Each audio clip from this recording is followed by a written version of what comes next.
Hello ninth class. अच्छा बेटा, इससे पहले वाली वीडियो जो मैंने सेंड की थी उसमें सेकंड चैप्टर को मैंने ओवरऑल बताया था। सेकंड चैप्टर है आपका is matter around us pure. तो अब इसके एक एक टॉपिक को हम क्लियर कर लेते हैं। पहला टॉपिक है इसमें सब्सटेंस। सब्सटेंस क्या होता है उससे पहले समझ लेंगे हम एटम को और मॉलिक्यूल्स को।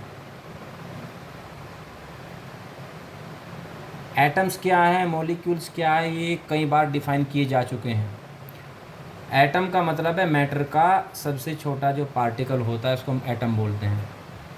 और जब एटम आपस में बॉन्ड बना लेते हैं यानी कि जुड़ जाते हैं, दो एटम या दो से ज़्यादा एटम, तो बनता है मॉलिक्यूल। जैसे फॉर एग्ज़ाम्पल हाइड्रोजन का एक एटम है, ऐसे ऑक्सीजन का एक एटम होता है।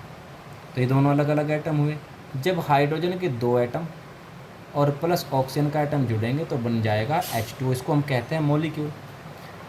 यानी कि H2O के एक मॉलिक्यूल का मतलब है एक एटम तो ऑक्सीजन का और दो एटम हाइड्रोजन के।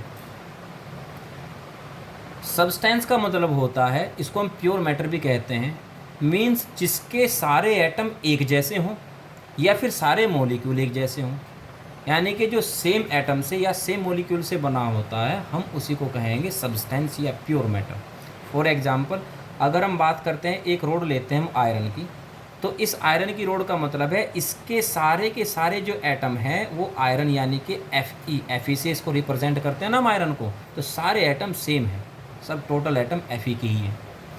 अच्छा, ऐसे अगर हम एक गिलास पानी ले रहे हैं तो एक गिलास पानी का मतलब है जितना भी इसमें पानी भरा हुआ है उसके सारे मॉलिक्यूल एक जैसे हैं, सेम। इस तरह से भाई एक मॉलिक्यूल ये बन गया, एक मॉलिक्यूल ये बन गया, इस तरह से। तो सब्सटेंस का मतलब होगा जिसमें या तो सारे के सारे एटम एक जैसे हों या फिर सारे मॉलिक्यूल एक जैसे हों। अच्छा, इससे एक चीज़ समझ में आ गई होगी आपके कि किसी सब्सटेंस में से हम दो अलग अलग टाइप के एटम्स को फिजिकल प्रोसेस से अलग नहीं कर सकते, क्योंकि इसमें दो टाइप के एटम है ही नहीं, तो हम फिर अलग अलग कहाँ से करेंगे। ऐसे दो अलग अलग टाइप के मॉलिक्यूल्स मैटर में से हम सेपरेट नहीं कर सकते, क्योंकि जब सारे मॉलिक्यूल एक टाइप के हैं तो फिर दो अलग अलग निकालेंगे कहाँ से। अगर जैसे बात करता हूँ मैं मिक्सचर की, मिक्सचर क्या होता है? मिक्सचर का मतलब है जिसमें दो या दो से ज़्यादा मैटर आपस में मिक्स हो जाते हैं। फॉर एग्ज़ाम्पल मैं ले दे रहा हूँ यहाँ NaCl सोडियम क्लोराइड, एक मॉलिक्यूल हो गया। ऐसे ले दे रहा हूँ H2O, एक मॉलिक्यूल ये हो गया।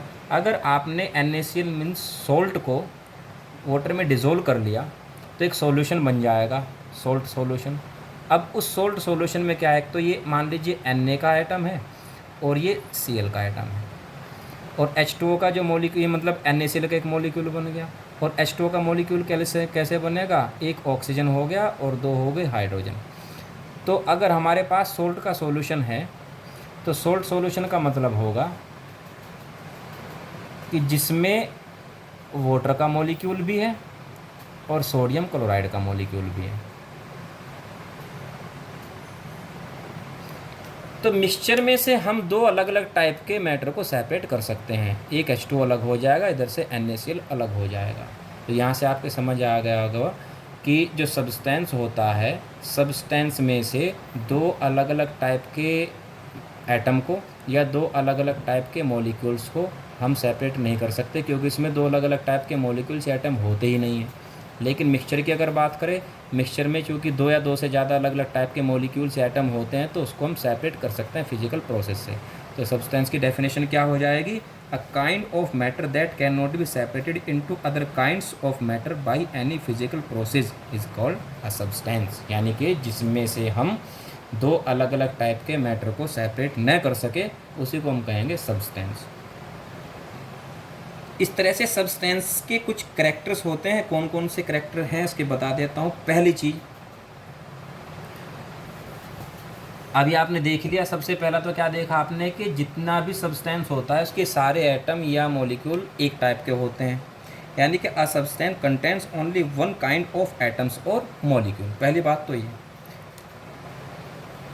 दूसरी चीज़ आ जाती है कि जो सब्सटेंस होता है वो परफेक्टली होमोजीनियस होता है। होमोजीनियस का मतलब अगर NaCl ले रहे हैं तो NaCl की अगर हम स्ट्रक्चर बनाए तो बेटा इस तरह से बनेगी। Na के साथ जुड़ा होता है Cl के साथ जुड़ा होता है Na के साथ जुड़ा होता है Cl। इसी तरह से आगे बढ़ते जाएंगे Cl Na फिर Na फिर Cl फिर Na फिर Cl, ये ऐसे ही आगे बढ़ता जाएगा। तो इसमें हमको क्या दिख रहा है, एक सिस्टमेटिक तरीका है कि Na के बाद Cl है, Cl के बाद Na के बाद Cl, इस तरह पूरा सिस्टमेटिक तरीका है। इसको कहेंगे हम कि होमोजीनियस है। अगर यहाँ Na होता, फिर यहाँ Na हो जाता, फिर Cl कहीं Na हो जाता, कहीं 2 Na आ जाता, कहीं 2 Cl आ जाता, इस तरह से होता, सिस्टमेटिक ना होता, तब हम कहते होमोजीनियस नहीं हेट्रोजीनियस है। तो सब्सटेंस की एक दूसरी बात ये होती है, दूसरा करैक्टर इसका ये होता है कि सब्सटेंस जो होता है परफेक्टली होमोजीनियस होता है।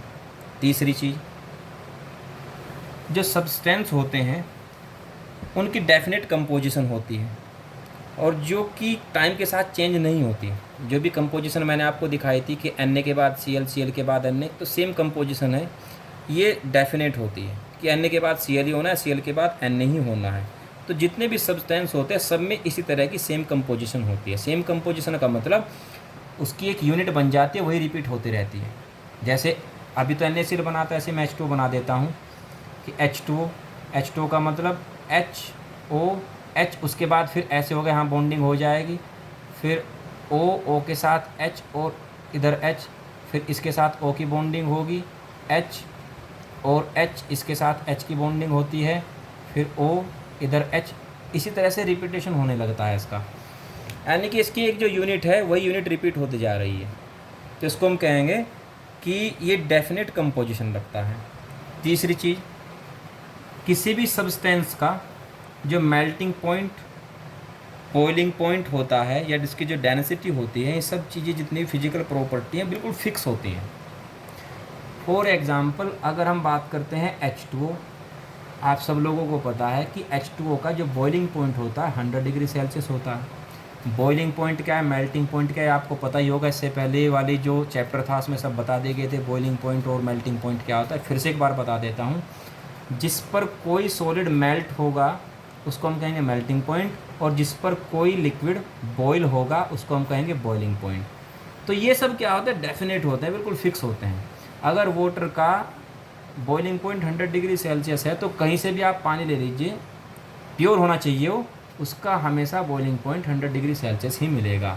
लेकिन अगर उसमें ज़रा भी इम्प्योरिटी आ गई तो उसका बॉइलिंग पॉइंट चेंज हो जाएगा। अगर आप पानी में थोड़ा भी सोल्ट मिला देंगे और सोल्ट मिला करके इसका बॉइलिंग पॉइंट लेंगे तो चेंज हो जाएगा, बढ़ कर के आएगा।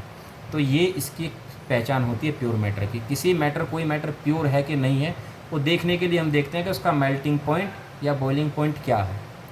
अगर पानी का देख रहे हैं, पानी का बॉइलिंग पॉइंट 100 डिग्री सेल्सियस होता है, अगर कहीं से हमको वाटर मिला और हमने उसका बॉइलिंग पॉइंट चेक किया और वो बॉइलिंग पॉइंट 100 से ज़्यादा आ रहा है, इसका मतलब हमारे पास जो वाटर प्योर नहीं है।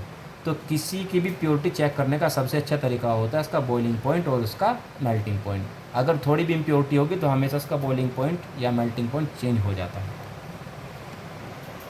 तो ये रहा था आपका सब्सटेंस का टॉपिक। इसके बाद मिक्सचर का टॉपिक होगा, इससे नेक्स्ट वाले वीडियो में। तब तक आप सब्सटेंस को अच्छे से अपनी बुक में भी पढ़ लेना।